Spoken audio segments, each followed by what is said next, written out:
দেশে তারা যদি আসলে বিচরণ করে এবং বিরোধী পক্ষকে তারা যদি এভাবে দমন করে, সেখানে কিন্তু একটা সুস্থ রাজনৈতিক যে প্রক্রিয়া বা একটা সুস্থ রাজনৈতিক সংস্কৃতি সেটি কিন্তু ভয়ঙ্করভাবে প্রশ্নবিদ্ধ হয়। এবং আমরা কিন্তু সেই বাংলাদেশে আর ফেরত যেতে চাই না যে বাংলাদেশে এরকম ভয়ভীতি এবং হামলা মামলার রাজনীতি আবার থাকে।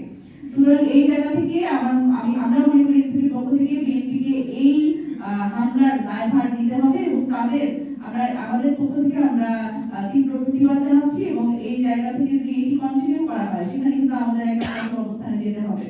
এবং আমি এই মুহূর্তে আমাদের মধ্যে বক্তব্য দেওয়ার জন্য আহ্বান জানাচ্ছি আমাদের জাতীয় নাগরিক পার্টির সম্মানিত মুখপাত্র এবং নির্বাচন পরিচালনা কমিটির চেয়ারম্যান হিসেবে দায়িত্ব পালন করেছেন আসিফ মাহমুদ সজীব ভুঁইয়া। তিনি সার্বিক বিষয় এবং আমাদের নির্বাচনের যে আনুষ্ঠানিক যে ফলাফলের প্রতি যে আমাদের বক্তব্য সেটি তুলে ধরবেন।